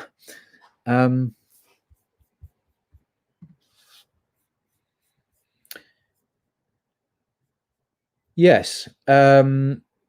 Yes, there's a short answer. Oh my goodness me, there are so many. Well, the Abrahamic religions, it's a big subject. So presumably we're talking about Judaism, Christianity, and Islam. It's good to break it down a little bit to more bite-sized things. So, for example, if you wanted to, where to start? I mean, I suppose an obvious point is, and it's a really important point, is that you've got to know this book, my little red book. No, it's not Mao Zedong's little red book. Do you remember they used to have that in China, the Cultural Revolution? This is the Holy Bible. Haha. So this is the Holy Bible.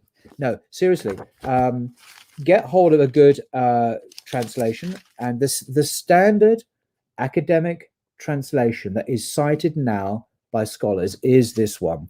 This is the New Revised Standard Version. Ditch the King James Version, ditch certain other translations. This is the most scholarly one in the market at the moment, and it's generally accepted to be so. That's why I use it. And read it. So get familiar, because these are the extant scriptures of the people of the book. I'm not saying this is the original revelation, by the way. I'm not talking about the Injil, or I'm talking about the scriptures today. So this contains the Torah. This contains the Psalms. This contains the New Testament, the Gospels, Paul's letters, countless prophets, the law, the Jewish law is in here, the Apocalypse, the last book of the Bible, about the future. Apparently, it's got the founding of Israel, the creation of the world, the beginning, God created the heavens and the earth, the whole story of Israel, Moses, it's all in here.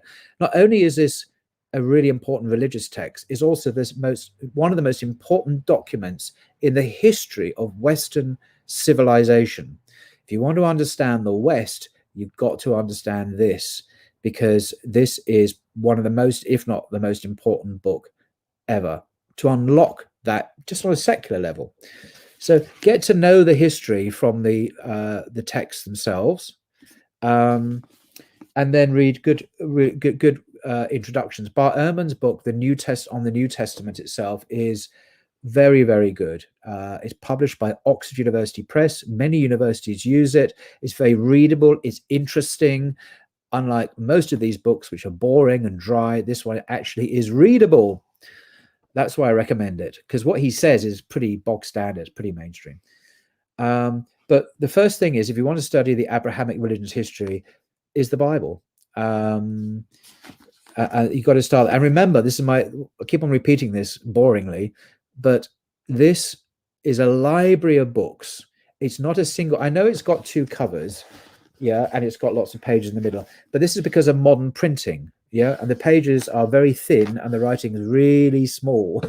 But that's not how it came about. These were on scrolls. These were on manuscripts. They weren't printed like this. So if Paul was going around first century Turkey, not that it was called Turkey, he would have had scrolls, big round up manuscripts, and he wouldn't have been able to have the whole of the Torah because it's too big. So anyway, that's kind of how I Hope that was some help.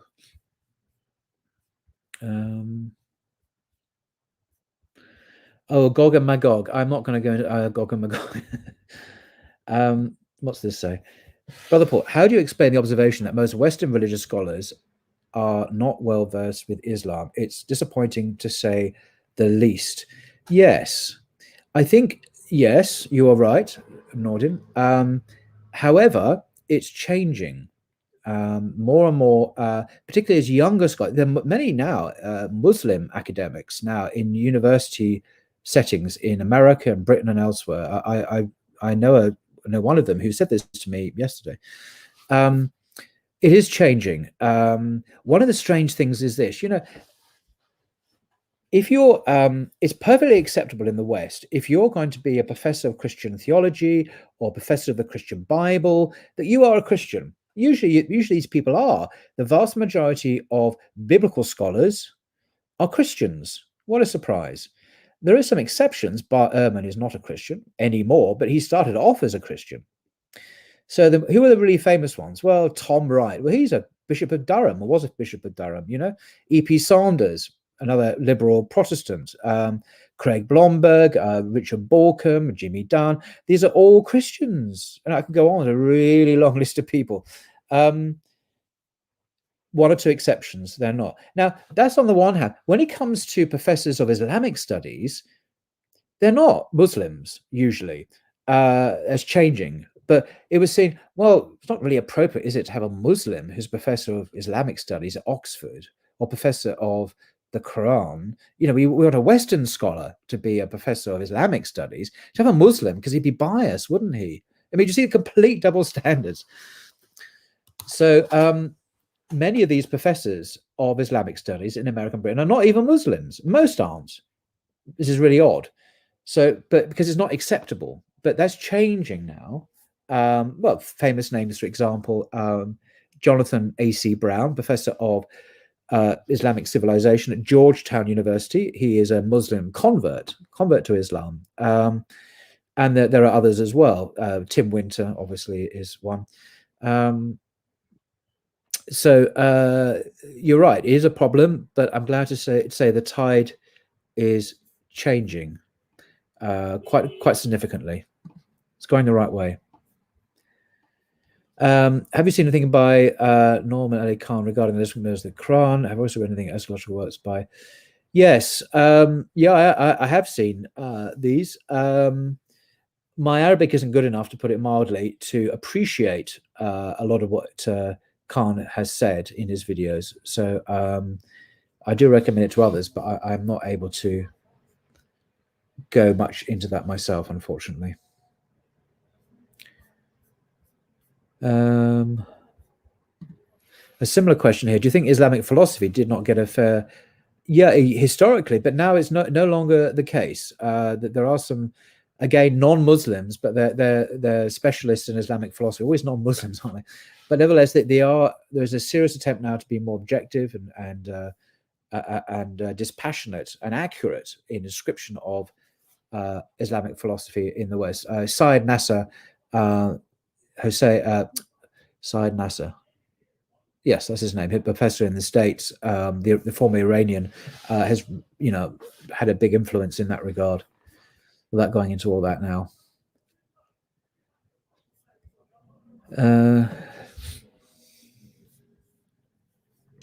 Have you read the book Monotheism by Ibn Abdul Wahhab? I have it. I've read bits of it. So as that was the question, that's the end of that question. What kind of...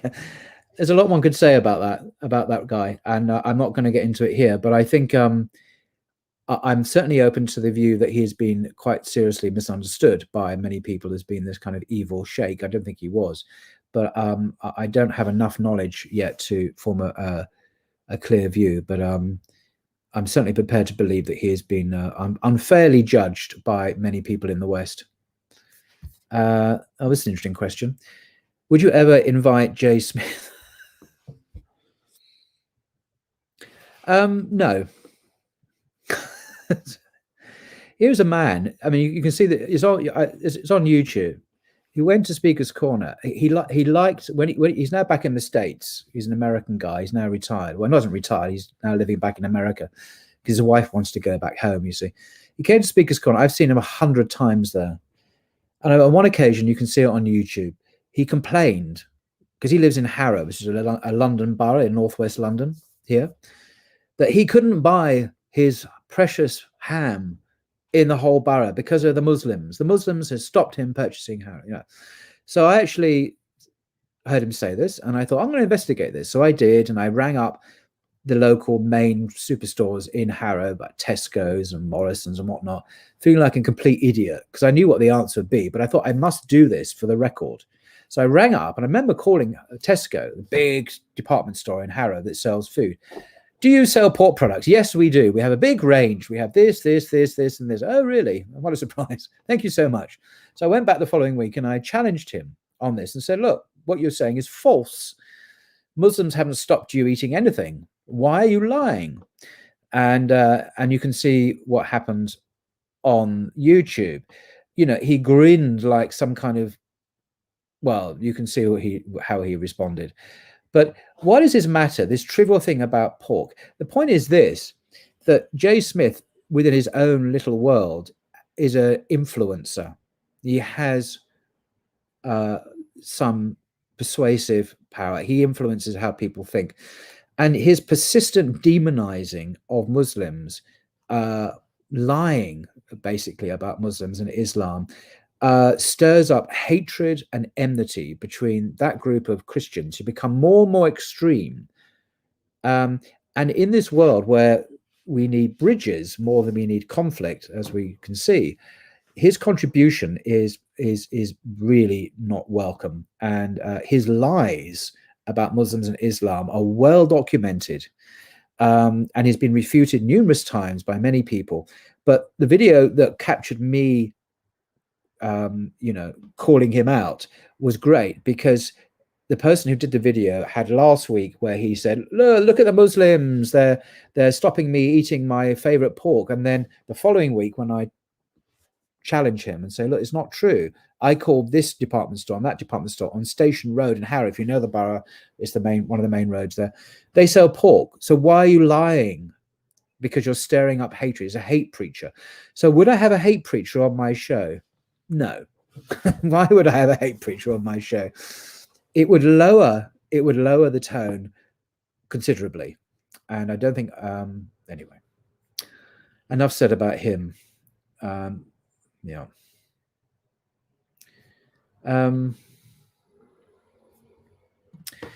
Yes, thank you. Good question. What happened to your scheduled debate with Sean Finnega? I am in touch with Sean Finnega. I'm pleased to say I'm in email correspondence. I spoke to him today by email. He's in New York, and I'm delighted to say I am going to do a thing about this. He's a guest on Blogging Theology this coming Thursday, where he will be talking very interestingly about Trinitarian mistranslations of the Bible. So this is where Christians have manipulated or misread or even invented Trinitarian words or ideas they've read it into the Bible. So that's what he's going to be talking about. I'm really looking forward to it. It promises to be a fascinating discussion, because there really are corruptions of the Bible by Christians to make it more Trinitarian. This is not just a fantasy. It's well documented. Yes, it's not a debate with him, by the way. It is him talking about this and me, like an interview, I guess. I'm going to be asking him questions and asking him what he means, and maybe even challenging things if I don't agree with him. So that's next Thursday. John Barton, Professor John Barton, author of The History of the Bible, is next Friday. So we have 48 hours of that. So Thursday and Friday of next week. I will be doing some, thumbnail sketches or whatever, posting those up. But I'm really looking forward to speaking to Sean Finnega. He's done some marvelous work. He's done some excellent YouTube videos discussing early church history, councils, creeds, the Bible, Jesus, Christology, Trinitarianism, theology. He is very well read, and he's an attractive speaker. He's not kind of a demagogue. He's someone you can do business with. So yeah, it's not a debate. He's a guest, and I'll be asking him about his views and talking to him about them. So if I don't agree with him, I'll perhaps say so. But anyway, so thank you for that question. Do I believe Jesus was a prophet? Well, that's a very interesting question, because the answer is yes, by the way. But the consensus of Western historians who specialize in the historical Jesus, the New Testament, first century Judaism, that whole thing, is, wait for it, that Jesus was a prophet. That's how they understand him. That's how Jesus behaved, how his vocation unrolled. That's how they assess the evidence. So objective historical analysis suggests that Jesus saw himself as a prophet of God, which is exactly what Muslims believe, interestingly. So, Muslim belief has been vindicated, if you like, there. I don't know why people are putting money up, because I'm not accepting 25, but I'll, if you think blasphemy should be illegal, what do you think would constitute a reasonable / unreasonable penalty? Do I think it should be illegal? Yeah, I think what I said that was in the context of a video about something that happened in the UK, which I'm not going to rehash, but there used to be blasphemy laws in the UK, in Britain, and I think we should have blasphemy laws in the UK. I think this is my personal opinion, I believe God has rights. You see, in our age of identity politics and everyone's got their rights, God is actually our own. He owns us. He owns the world. He owns the planet. He has rights as well over us as our creator. And I think it should be illegal to maliciously malign God, I mean, I won't repeat the sort of things that could be said, or the people who God has sent, whether it be Jesus or Mary or Muhammad or Moses or whatever. I think reasoned, moderate, intellectual atheism or disagreement with, say, Christianity or Islam shouldn't be illegal. If someone's to write an academic paper saying, well, I think based on this evidence that Jesus was not God or Muhammad was not a prophet, I'm not talking about that. I'm saying that someone who goes out there in public and says, makes egregious statements about, say, Jesus or his mother or Muhammad or Moses, whoever, that should not be permitted. That's my view. They should be illegal. Now, what would constitute a reasonable penalty? Well, in this country, you'd be talking about British law. So we're talking about fines or whatever. Under a religious system, whether it be the halakha or the Sharia or the Christians, that's different. And there are set punishments in Sharia, but we're not living under Sharia in this country. It's not a Muslim country. So this question is sort of academic, but I do believe that if it's illegal to, and it is, to publicly criticize or say bad things about, I don't know, transsexuals or whatever, gays or whatever, then how much more should God's honor and name be protected from egregious slander in public? That's my view. Now, it's not a view that's very popular in the West, and it won't gain me many supporters, but that's what I believe. If God exists, as God is real, if it kind of follows. Now, it's not because God, as some people say, is can't take it. That's not the point. It's a question of us honoring him and respecting him as our God, as God. And if atheists don't like that, well, I'm not bothered if atheists don't like that. That's my view. I was asked if I thought that. So yeah, there we go. That's my view.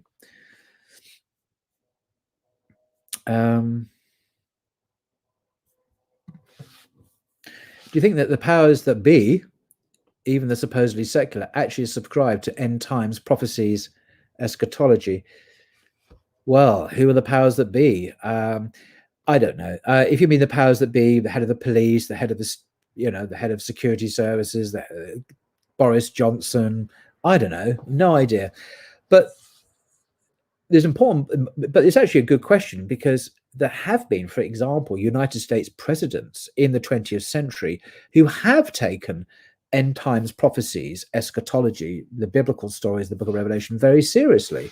And that has influenced their attitude towards Israel, the creation of the state of Israel, for example, the return of the Jews to, that whole narrative, the Zionist narrative. So it has actually been highly influential. Look at Eisenhower, for example, and others who really took the Bible very seriously. So I think yes, but I don't think Boris Johnson, the British Prime Minister, from what I know of him, what we know of him publicly, has any concern for biblical prophecies at all. Yeah.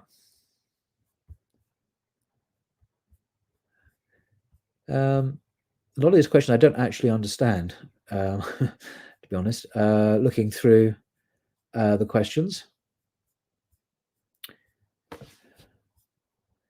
I think I've addressed this already. Will I interview Abdul Hakim Murad one day? I'd love to. I'm not actually, as I am in contact with him. He is someone I know, not well, but we know each other. And I would deeply be very honoured if he would. And I haven't actually invited him yet. Although, ironically, I have been talking to him about other videos I've done on blogging theology, but I've never actually popped the question.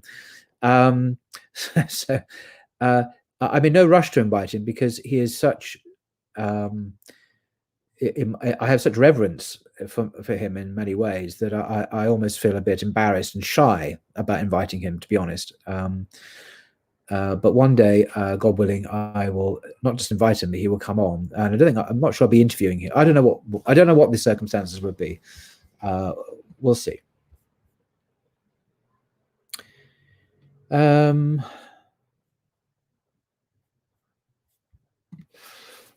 Do you have any disagreements with Orthodox Islamic theology and beliefs? Good grief. What kind of... Well, I have my own private views. For example, and you may not agree with this, I happen to think, wrongly or rightly, and I'm open to change of view based on evidence, that the Athari Akida creed is the earliest and most authentic one. Yeah. Now, you know what that means. That means I would then not subscribe to the Asharite, Maturidi, whatever creeds. That was my view. I think the Athari creed, or the Salafi creed, is the most authentic one. But I'm not a scholar, and it's just my personal view. That seems to be the evidence of history. So, if one adopts, or one is sympathetic towards a particular view, then that means one is not agreeing with other views. So I would have disagreements, say, with the Asharite conception, to do with the names of God and so on. As I'm quite keen on Ibn Taymiyyah's epistemology and his understanding of the relationship between akal and nakal, and how we interpret scripture. So I kind of go down that route. So, some of his criticisms, Ibn Taymiyyah's criticism of some other practices at that time, shall we say, without going into details, I would sympathize with his critique of those practices. So that means I'm in disagreement with that. But that's kind of all within the house of Islam. I'm not takfiring anyone. I have no right to do that anyway. But, I'm just saying that's where my sympathies lie.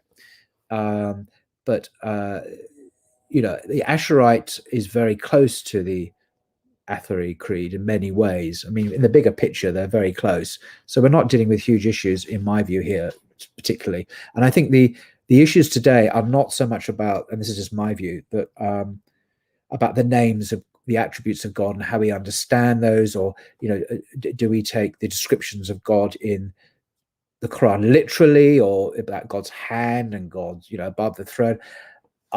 My own view is that the really important issues facing Muslims today are not that. They are to do with identity politics, gender, it's to do with secularism, it's to do with atheism, it's to do with science, science as a supposed threat to belief. These are the big issues confronting intellectually Muslims today.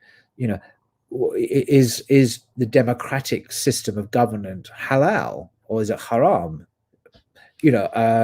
What does it mean to be male or female, man or woman today? Come on, speak of the father's role as head of the family anymore.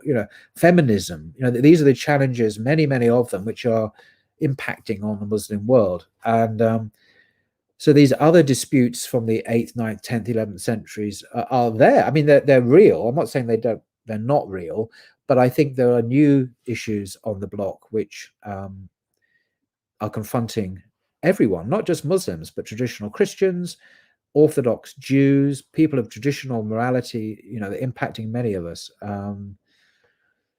Anyway, that's kind of my view. Oh no, was that? There wasn't actually one. Sorry, I picked up the wrong one. And now we're debating gender issues so much for the modern world. Well, yeah, okay. This was the one I wanted to click on. James Martin. Well, it depends what you mean by theocracy. I don't think Islam or Judaism or Christianity has ever taught theocracy. What they have taught, if I'm not mistaken, is theonomocracy, the rule of law. It's by God rules through his law. So it's not that God rules directly a country like, say, Medina. No, that's not a good example because he did rule directly through his prophet. But subsequently, God ruled through his successor. Sorry, the Islamic world was ruled ideally through the successors of the prophet, who were supposed to implement and live by the law of God, by the Sharia, by Islamic law, to rule with justice primarily and equity, and implement God's Sharia. So that's not what I call theocracy. But I do believe in the rule by God's law for sure. Where it conflicts with any other law, that other law goes.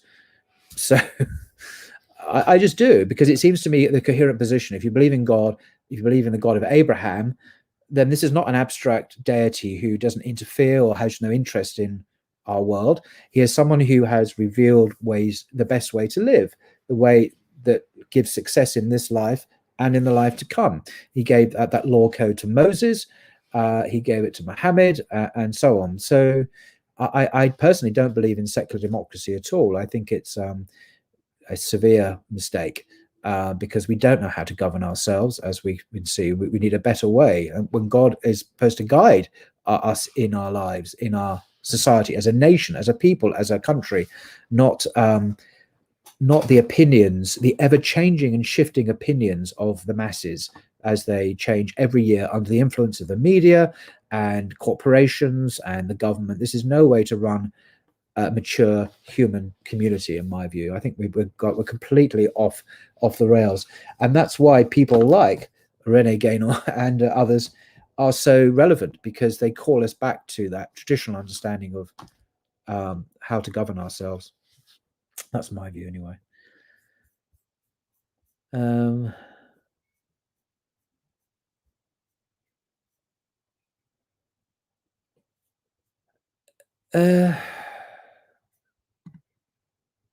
Islam calls for theocracy. Why? Because Islam doesn't allow for the separation of mosque and state.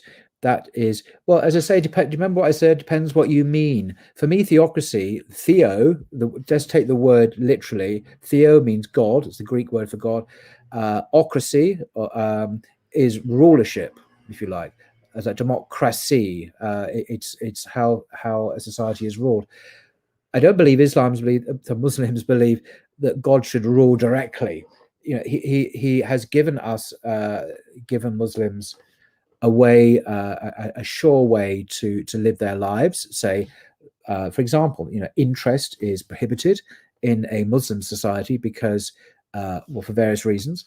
And there is detailed legislation on inheritance, on divorce, on commerce, on business transactions. There's details on a whole range of subjects It's quite a legal religion in that sense, and that's how a society is organized and regulated through law. And it's supposed to apply to everyone. I think, it's not just for the commoner. It's supposed to, everyone is supposed to be in obedience to the law. So some things would be illegal. Some practices, blasphemy, in public blasphemy, would be not permitted in a Muslim society, and rightly so, in my view.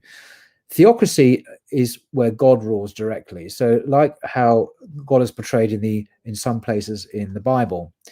So I think there is a distinction. We're not just waiting for the latest letter from heaven to tell us what we should do. We know that riba, the interest, is prohibited in a Muslim society, for example. We know that inheritance should be carried out in a certain way in a Muslim society, divorce, marriage, etc., etc. This is not just left to, well, what's God think about this? We know already. So I do think there's a big difference, but that's just my view. Thoughts on Jonathan A.C. Brown's book on canonization of Bukhari and Muslims book? Yes, I have it here. Anyway, I have it here behind me. This book, as you might know, is his PhD thesis. This is his doctorate. It was so brilliant and so valuable that it was published. PhD theses are not normally published unless they're exceptionally good, and this one is exceptionally good. I have read parts of it. I haven't read it all yet, but I have read bits of it, and it's actually really interesting. So I recommend anything that Jonathan Brown writes. This book is his PhD, basically, and it's very good. And if you really want to, it's really surprising when I've read about a quarter of it. I think, what Bukhari did in attempting to put together a corpus, or a body of work that is exclusively of authentic, rigorously tested hadith, was really controversial in his day, and a lot of scholars didn't like it, actually, and he explains why. It was a new thing. It hadn't been done before. Anyway, but I do recommend the book, absolutely, as I do with all his work. I think my favorite work by him, if I may suggest, my favorite book by him is this one, Misquoting Muhammad, The Challenge and Choices of Interpreting the Prophet's Legacy. I think the title was chosen by the publisher, actually with a kind of half eye to Bart Ehrman's book, Misquoting Jesus, or Jesus Interrupted, that sort of thing. It's a kind of reference to Bart Ehrman in a way. But this is a fascinating book. I do love it. It's the whole of Islamic history. It talks about how we interpret the Quran and the Hadith. And if you want a really good introduction to Islam as such by an expert, this is pretty good, I think. I do recommend that.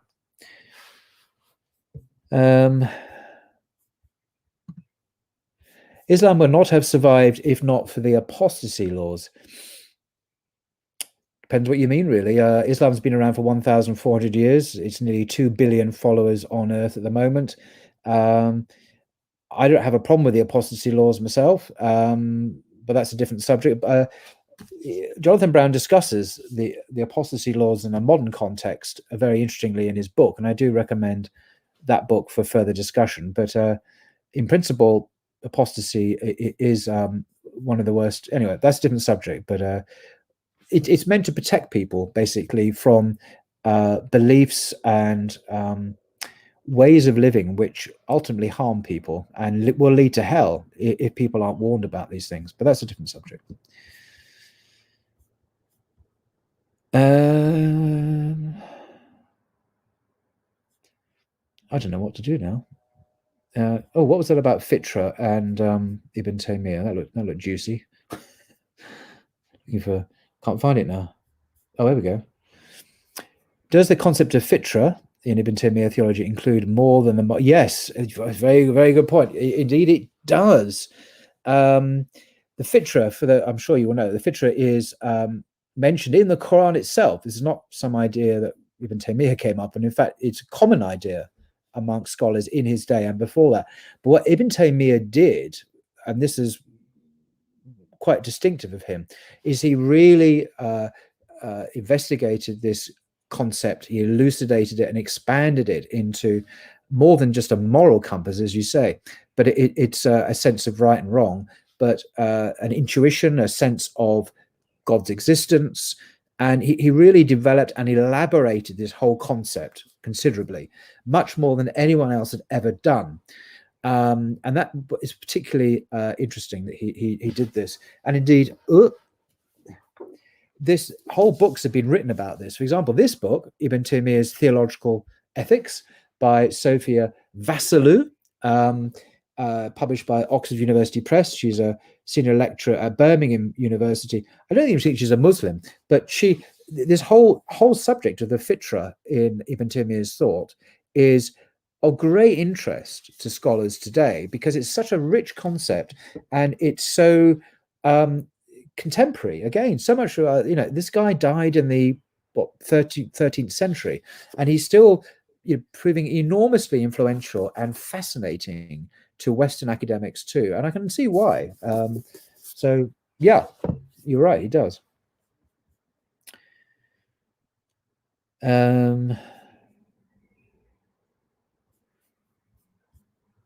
don't know what else to say really.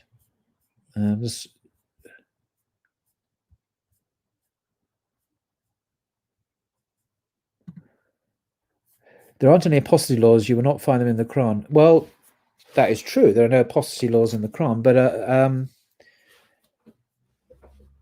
Islam, again, this is me speaking now as a humble, ignorant person, not a scholar, obviously. But my understanding is that Islam is not based on just the Quran. It is based on a connected network of authorities. So it's based on the Quran and the Sunnah of the Prophet. So the Quran is read through the prism of the Sunnah of the Prophet. What is the Sunnah? Well, it's the actions, approvals, disapprovals, laws, say whatever of the Prophet himself, found in the Hadith, authentic Hadith, the Sunnah, and so on. But also the rulings and opinions of the companions, as far as they can be elucidated, are also very important. And also the rulings of the ulama. So now we have 4 major schools, madhabs of Sharia. And so altogether, that is kind of my understanding of Sunni Islam. So it's not just Quran, it's Quran and Sunnah and Sahaba and ulama and so on, the jurists and so on all together. And there are apostasy laws clearly within that. And but the question is how they're applied today. That's the thing in the 21st century, particularly in a secularized world where, anyway, I'm not going to go down that path. As I say, Jonathan Brown, I'm not saying he's the final word, by the way, but it's just available in English easily. He has written on this subject. He's written an essay. It's available online.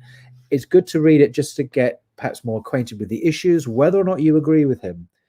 But apostasy laws are certainly part of Sunni Islam. And I don't have a problem with that myself, any more than I had a problem with them being a part of Christian England's laws, which they were until relatively recently. Oh, this is good. It's about my Swiss bank account. There we go. Tell us about your Swiss bank account where you have millions stashed. How do you know about my Swiss bank account? I thought that was a secret. Aha, salam.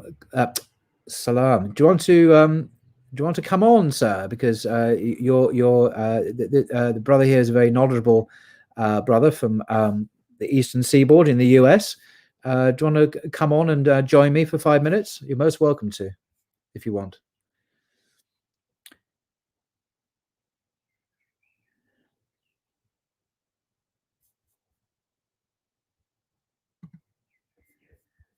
Oh, sorry, I pressed the wrong thing there.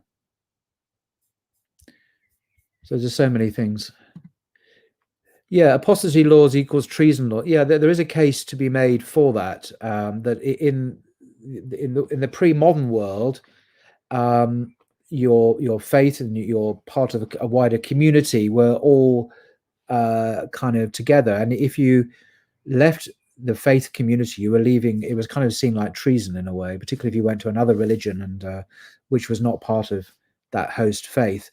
So there is a case to be made there, but this is way above my pay grade, and I wait further clarification from people who know what they're talking about, because I certainly don't. Have I read Misquoting by Dr. Lawrence Brown? Yes, I have. Excellent book. Do recommend it. Yep. His stuff is very good, actually.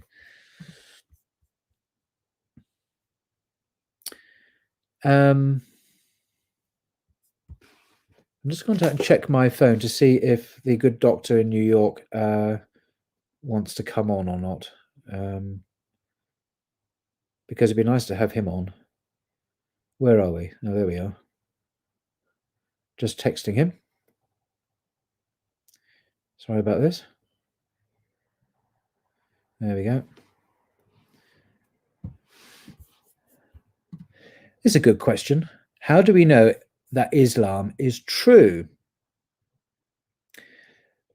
Well, that's a very, very good question. And I think the way I'd approach it somewhat differently, not from the top, but from the bottom, so to speak. So I'm just keeping my eye on my phone here.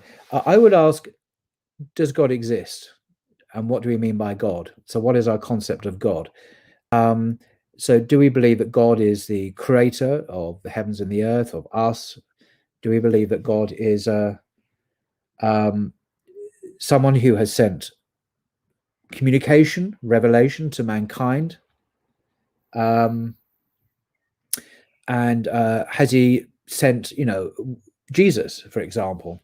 Has he sent Moses, for example? What do we think of these people that are claimed to have been sent by God, the creator of the universe, the heavens and the earth? And if we answer yes to those questions, then, which I personally do, then we're already there, really, because I would argue, and I have in a video I did a month or two ago, that if you accept Moses as sent by God as an authentic prophet, it's really difficult not to accept that Muhammad is sent by God as an authentic prophet. Actually, if you compare their lives, you look at what they both said and taught, their concept of God, their understanding of law, divine law, their understanding of God's mercy and God's love, God's forgiveness, and so on, and so on, and so on. I find it very hard to think if you accept one, you can't accept the other, because they're both claiming to be from the same God, and they're both basically fundamentally identical, I think. It's hard to think much difference between the two of them. So I would kind of do it that way. I would start from the basic question of the existence of God and then work backwards or upwards, rather than start, say, with Muhammad. Now, many Muslims would start with Muhammad, and that's fine, but I would start the other way. Believe in God. What do you think of Jesus? What do you think of Joe? What did they say? What was their message? What was Moses' message? What did Jesus? Well, Jesus was asked, according to the Synoptic Gospels, what is the first commandment? And he actually said, well, hear, O Israel. It says Shema, hear, O Israel, the Lord our God is one Lord. This is the Shema. This is something that Jews recite every day. And that's something that Muhammad obviously would have did preach to a pagan world where, yeah, they might have believed in God, but they believed in other lords and gods alongside of the God.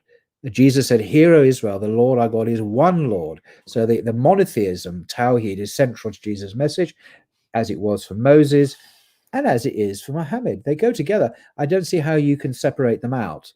Maybe you can, but I can't. So that's how I'd validate, personally, I'd validate Muhammad through Moses and Jesus. I'd see them as part of a religious history that takes us from Abraham, actually, before Moses, through to Moses, the prophets, David, etc., Jesus, and Muhammad.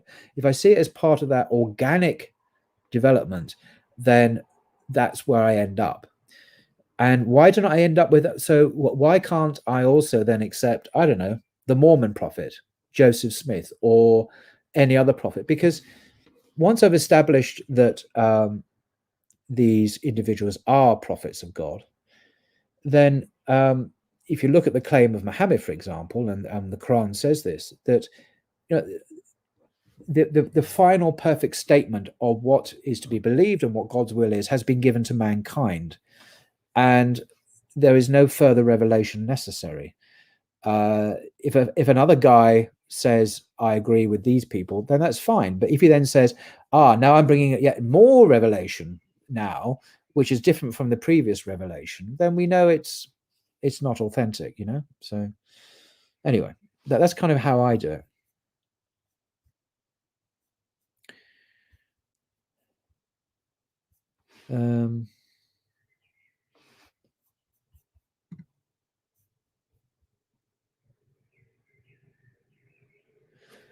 So what's the time now? It's now 9 o'clock, and I came on at 7, so that's 2 hours.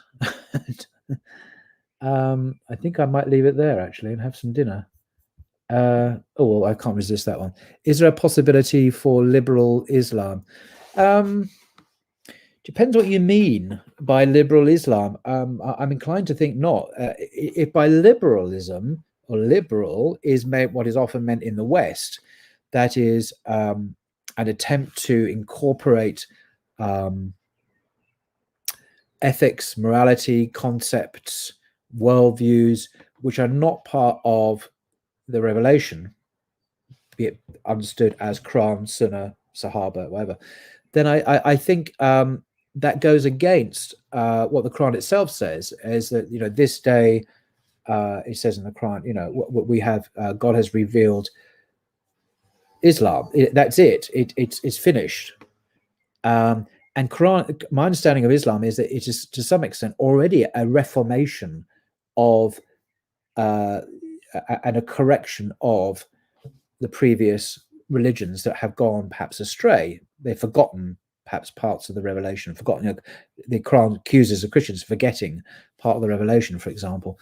So I think if that perfect system has already been completed during that time, it's hard to see, and it says there's nothing new to be expected. It's hard to see how fundamental changes to the religion can be authentic to that original declaration in the Quran. See what I mean? But that's so. But it depends what you mean by liberal.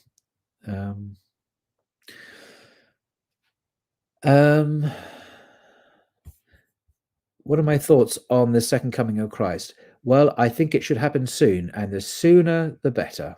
That's my thoughts. What's this say? Much love, Brother Paul. Thank you for interacting with us and keeping it real. Well, thank you for saying that. That means a lot to me. I'm trying to keep it real. And I think that's probably it. I think I've exhausted us all now with my wafflings. We didn't have any guests on today. I did actually invite several individuals to come on, but many of these people have families, young children. One of them is on call as a very responsible job, and I know what it is to be on call. I've had to miss things because of that. So I appreciate that is the case. Oh, Khalil, having just said that, he is. Salam. Hello. Salam alaikum salam. How are you, Paul? I was just saying no one came on, but you came on. Hello, Khalil. Good. How are you doing? Just got out of work right now, so I figured maybe give you a call before you. That's really sweet of you. So thank you for coming on. My esteemed friend here is already in the public domain. You are a physician in New York, and you've been busy on call, and you have a wonderful channel. Do you want to tell us about your channel first of all, and how we can find it? Well, thank you very much, Paul. Appreciate it. Thank you, and hello to everyone watching, all the viewers. Happy belated Eid Mubarak to everyone watching.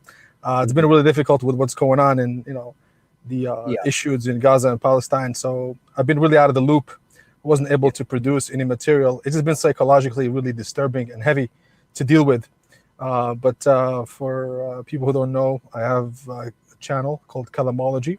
Basically, we do apologetics, philosophical discussions, and theological issues related to comparative religions.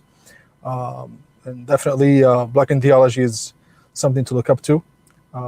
Always a pleasure and privilege to be accompanied by Paul. We do have a couple of podcasts together on my channel, so definitely recommend people to go watch it and check it out.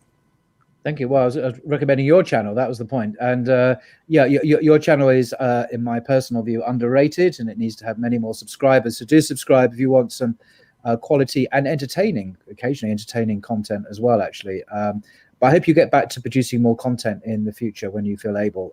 It's been a difficult time for all sorts of reasons for many of us, not just COVID, but events in the Middle East and so on is having an impact. I'm not sure what to say now. I was about to go off air, but is there anything you wanted to say, or I don't know if you've heard anything we've been saying, or any subjects we've been talking about? Yeah, I did hear here and there. Like I said, I was checking out leaving work, so I'll do some sign outs for the next shift. And I did hear always interesting conversation to hear you talk and answer the questions. So we do appreciate that. I just wanted to let everyone know to stay plugged in to Paul, whatever stuff he's saying. Obviously, he's been a great advocate for the community. Looking forward to produce something together in the future, some podcast or something. So I just wanted to stop by, say hello to everybody and to you, and wish you guys a late Eid Mubarak to everyone. And hopefully we'll catch up soon. Thank you. I just the person here has just subscribed to your channel, by the way. Just Yay! Thank you, guys. That's excellent. Yeah, you won't be disappointed. Definitely worth subscribing to. All right. Well, I'm gonna. What's the time here? It's now just gone 9 in the evening. Well, what time are you in New York? It's 4:06. So really? Time for me to get some late lunch. Yeah, excellent. All right. Well, maybe we'll meet up again online, and until then. Definitely. Take care, Paul, and everyone, all the viewers. God bless. We'll see you guys all. Assalamu alaikum. Welcome, Islam. Fantastic.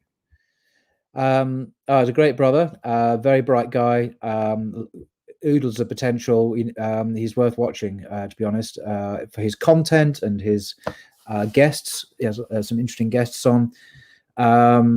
I think that's it now. So I've been live for 2 hours and 7 minutes, and I could do with a break. So sorry you've had to put up with me all evening, but I wanted to try and keep the live streaming going week after week, and hopefully next time we'll have some guests.